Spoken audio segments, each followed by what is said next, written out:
अस्सलाम वालेकुम, मैं हूं मलिक अरसलान और आज की इस नशिस्त में मैं आपसे बात करना चाहूँगा कराची पर। अपनी गुज़िश्ता वीडियो में भी मैं कराची पर बात कर चुका हूँ। खैर, इस वीडियो में कराची पर बात करने से पहले मुझे मीर तकी मीर साहब का एक शेर याद आता है। वो कहते हैं कि दिल्ली जो एक शहर था आलम इंतखाब, रहते थे मुंतखब ही जहाँ रोज़गार के, उसको फलक ने लूट कर बर्बाद कर दिया, हम रहने वाले हैं इस उजड़े दियार के। मीर तकी मीर ने तो अशार की सूरत में ये नोहा दिल्ली की बर्बादी पर पढ़ा था, मगर आज की सूरत हाल पर ये अल्फाज कराची की बेहतरीन नक्काशी करते नजर आते हैं। सोशल और रवायती मीडिया में कराची की तबाही के ऐसे मनाजर देखने को मिल रहे हैं जिन्हें देखकर यकीन ही नहीं आता कि ये हमारे मुल्क का ही हिस्सा है।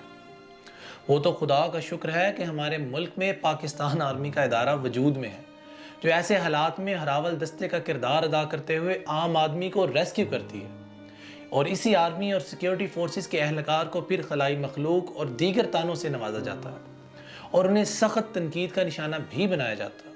रही बात पीपल्स पार्टी की, तो ये इसे माशाल्लाह बातें करने से ही फुर्सत नहीं। मज़े की बात यह भी है कि कराची की मौजूदा सूरत हाल के लिए भी मरकजी हुकूमत को ही जिम्मेदार ठहराया जा रहा है, यानी उल्टा चोर कोतवाल को डांटे। सिंध में हुकूमत पीपल्स पार्टी करे और अपनी नाकामियों का मलबा दूसरों पर डाल दे। 1972 के बाद से सिर्फ परवेज मुशर्रफ के दौर को छोड़ दीजिए, हमेशा पीपल्स पार्टी बरसरे इक़्तिदार नजर आई। फिर वो किस मुंह से दूसरों पर इल्ज़ाम लगाते हैं। वैसे तो दुनिया में सैकड़ों शहर बर्बाद और आबाद हुए, ऐसे भी शहर है कि जो बर्बाद हुए, बार बार हुए और दोबारा आबाद हुए। दिल्ली की ही मिसाल लीजिए कि तैमूर और नादर शाह हों या अंग्रेज़, दिल्ली को बार बार उजाड़ा गया। हमारे कराची का भी यही अलमिया है। फ़र्क सिर्फ इतना है कि दिल्ली को गयूर ने लूटा था और कराची में उसकी अपनी पीपल्स पार्टी ने सारा निज़ाम तबाही के दहाने पर पहुंचा कर रख दिया। ये वाहिद ऐसा शहर है जो अपनों के ही हाथों ना सिर्फ बर्बाद हुआ, बल्कि इस पर बर्बादी भी मुसल्लत कर दी गई। पीपल्स पार्टी ने कराची के आम लोगों को ही हमेशा आखिरी तरजीह पर रखा। बरसरे इक़्तिदार रहनुमाओं की नाअहलियत ने इस शहर की तहजीब और रवायत, सनत और मरकजियत को लसानियत और फिरका वारियत की और कौम परस्ती की भेंट चढ़ा दिया। आजकल कराची मानसून की बारिशों की वजह से डूबा हुआ है। ऐसा पहली बार नहीं हुआ और ना ही इस बार ज़्यादा बारिशें होने की वजह से ऐसा हुआ है। जुल्म तो यह है कि बारिशें मौसमी हों या बेमौसमी, ज़्यादा हों या कम, इस शहर में बरान रहमत हमेशा जहमत बना दी जाती है। ऐसी हंगामी सूरत हाल पैदा होती है कि पूरे का पूरा इंतजामी ढांचा और सिविल अदारों की सूबाई और बल्दियाती हुकूमतों की नाक़िस कारकर्दगी खुलकर सामने आ जाती है। वज़ीर आला सिंध सैयद मुराद अली शाह, मेयर कराची, वज़ीर बल्दियात, commissioner Karachi, water and sewerage board, सबके नाकाम मशवरात के ज़रिए शहर के लिए मुश्तरका हिकमत अमली बनाने की बजाय अपना अपना राग अल्पते नजर आते हैं। कराची में मामूली सी बारिश भी ऐसी सूरत हाल पैदा कर देती है कि जैसे कोई आफत नाजल हो गई हो। सिंध के हुक्मरान कभी एक दूसरे पर जिम्मेदारी डालते हैं तो कभी मामूल से ज़्यादा बारिशों का जवाब तराशते हैं, कोई पूछने वाला ही नहीं।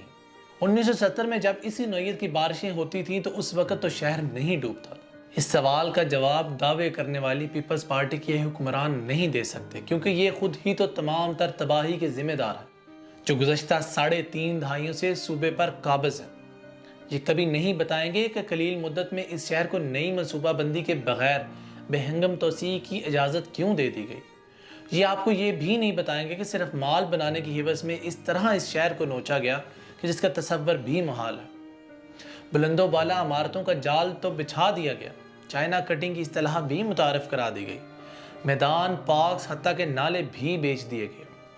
आज इस शहर कायद में हज़ारों छोटी बड़ी गैर कानूनी आबादियाँ मौजूद हैं, जो इस शहर के 38 बड़े और 550 छोटे नालों पर आबाद है। मज़े की बात यह भी है कि अहम इमारतें भी इन्हीं नालों पर तामीर की गई हैं। कराची शायद दुनिया का वो वाहिद शहर है जो किसी एक इंतज़ामिया के पास नहीं बल्कि 13 मुख्तलिफ अदारों के ज़ेरे इंतज़ाम है। Port trust, civil aviation authority, सनती इलाके, हाउसिंग सोसाइटीज़ वगैरह वगैरह वगैरह। यानी अल्लाह के हुक्म से सब कुछ अडहाक बुनियादों पर ही चल रहा है। शायद इसी हवाले से शायर ने कहा था, मुझको कहानियाँ ना सुना, शहर को बचा, बातों से मेरा दिल ना लुभा, शहर को बचा। आज की इस नशिस्त में बस इतना ही। इंशाल्लाह एक नए टॉपिक के साथ अगली वीडियो में मैं आपकी खिदमत में फिर हाजिर होऊंगा। अल्लाह हाफिज़।